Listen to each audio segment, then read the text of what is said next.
All right, going for 13, 14 miles in the second half of the Chicago course. I do this before every Chicago marathon, at least once, just to get the hype up, just to see the second half of the course and get excited about it. So here we go. This is the second half of the 2022 Chicago Marathon course. I didn't plan on making this video. I just started recording at mile 15, so forgive me for not recording like 13 and 14. The biggest change on the course this year, you get off the bridge over the river right before the halfway point. You have to go around Wacker, taking Wacker all the way and taking a right on Monroe. Then you will cross the highway on Monroe instead of crossing the highway on Adams like the course normally has. Right after the highway, you turn left and then right back onto Adams. 14 is right over the highway. You'll make that left, turn right on Adams. You'll start taking that west to hit 15 and get over to the United Center. And that's when I started filming.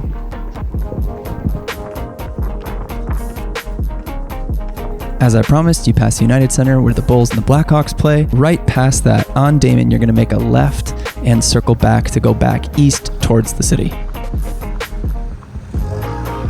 You'll see the Sears Tower in the distance, and that will be kind of a landmark for you to run back to as you approach 16 and 17 and turn south.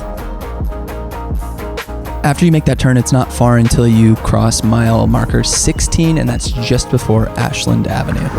Man, this is just so much fun. If you are obsessed with your major city marathon, or you have a city marathon that you really enjoy, I highly, highly recommend you go run part of the course in the last bits of your training block. I remember this section right here, 15 to 16, is where I've always struggled in this race. So it's amazing to run through here and gain the mental confidence that I can get through this section, and to visualize it 2 weeks prior. I might be a psychopath, but this is very fun for me.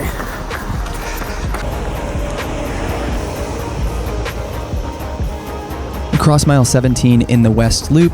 Just before you turn right and go south, you'll see that the Sears Tower is a lot closer to you now. After mile 17, you're going to enter into Greektown, where you will make that right going south, and that's on Halstead. So the West Loop section is over now.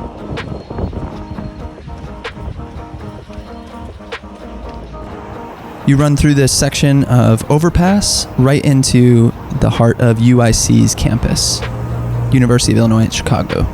You will run that stretch on Halstead going south for a while, and you'll make a right on Taylor, which will take you through UIC's campus, and you'll be approaching mile 18. Mile 18 is nestled in the heart of Little Italy, Chicago's Little Italy neighborhood. Very beautiful, very quaint. Al's beef. And this is the moment where you start to ponder life itself and how your legs are going to survive. Once you're through Little Italy and past mile 18, you'll see Loomis Street, and you'll be taking a left going south again, headed toward the Pilsen neighborhood.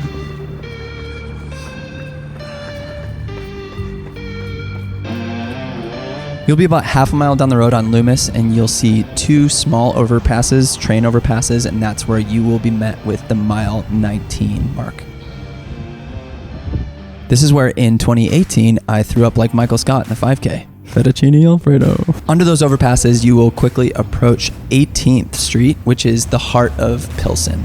Pilsen is a predominantly Hispanic neighborhood, and you will get all of the mariachi music, you will get orange slices, and you might even find yourself some tequila, which is up to you if you want to partake.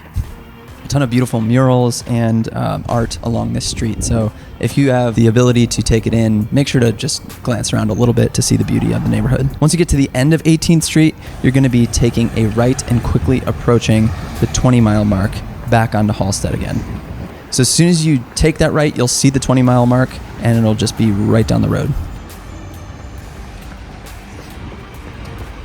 Past the 20-mile mark, in years past, you took a right on Canalport, but for some reason this year, you're just going to go like half a block further to 21st Street. So coming from that intersection of Halstead and Canalport, you'll make this small right, just a normal right on 21st Street, and you'll take 21st Street to the intersection of Canalport again, where you'll make a left and go back to that traditional course of years past.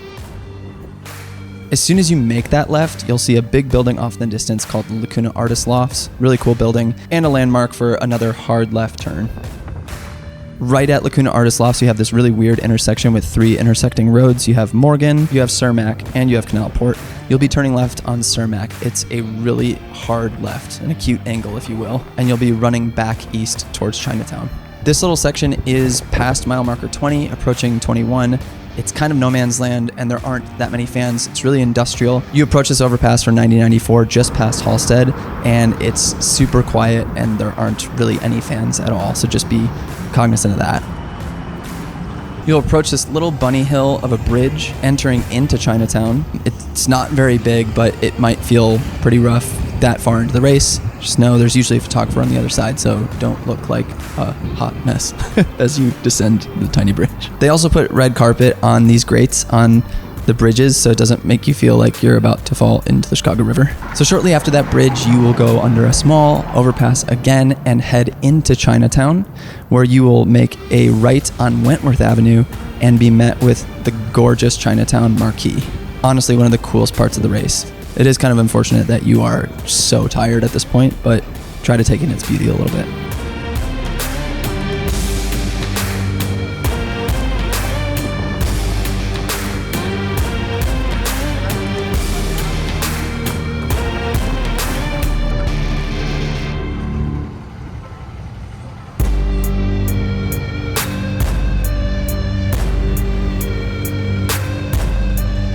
Once you're through Chinatown, you'll have another little bunny hill that goes over the highway, and this is where the course has changed from years past. Typically, you go south a bit further, like at least another mile, but this time you'll be making a left at 26th Street. And when you make that left, you're going to be crossing the 22-mile marker. As soon as you make that left, right on that overpass over 9094 again, you'll have crossed the 22-mile marker. If you look to your left, you'll see a beautiful vignette of the skyline, which you'll be running back to very soon. So you'll take 26th Street east now until you hit Michigan Avenue, and then you'll make a right on Michigan Avenue. This part's super interesting because I didn't even realize Michigan Avenue was 2 ways here on the south side. I've always just known the other side because that's typically the side you take in the last few miles, but you will be running past other runners. So runners faster than you will be on the left side of the street heading to the home stretch, and you will be going further south to get to 35th Street. Right before your end stretch of Michigan Avenue going south, you'll hit the 23-mile mark right before the left on 35th Street. So you've gone all the way down the stretch of Michigan Avenue, and you'll make that left on 35th Street now. As soon as you make that left, you'll see this McDonald's and a couple other restaurants, and you'll take a left on Indiana. Again, the faint line showed up on Indiana, which was super fun. The blue line is on the left side of the road, so be mindful of that blue line if you want to run the tangents in the course, and make sure you're not running any extra distance. At the 31st Street intersection, you'll be met with Michigan Avenue again. You'll make a soft left onto Michigan and back to that section where you'll see runners that are slower than you on the left side of Michigan Avenue. So you'll follow that bend all the way to the right and start taking that north.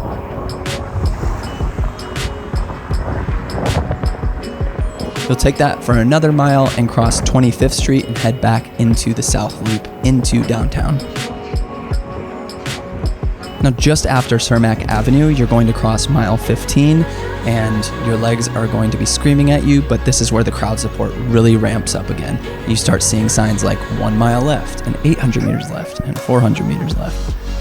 Take all of those cues to push hard to the end. A lot of years past, you've had headwind coming down this road, so expect that to happen during the race. Be met with that challenge in the last mile. I always get really excited after 16th Street. You see this train overpass, and running under that makes me feel like I can survive off of adrenaline for the rest of the race. As you approach Roosevelt Road, you're going to turn right, and this is essentially the last 400 meters, the last 0.2, because you will cross mile marker 26 as soon as you turn on Roosevelt, and then you will go up this last hill. It really isn't a significant hill. It's maybe 15 or 20 feet of elevation gain, but that far in the race, it's gonna feel like a mountain. Just get to the top of it, and everything else will be downhill from there.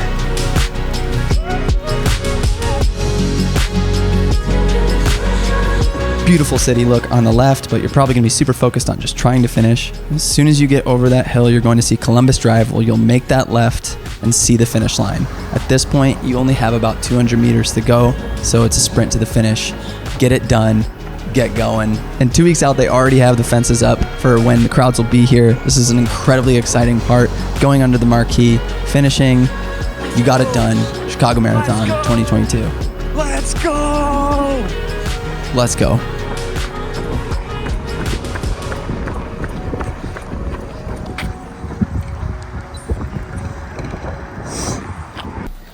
So that's it. I hope it was entertaining for you and interesting. I don't know. I like watching videos about Chicago Marathon, New York City Marathon. I am running it, hopefully making a video about it. So like and subscribe if you want to see that. I'm also running New York City this year. So more adventures to come. Okay, bye.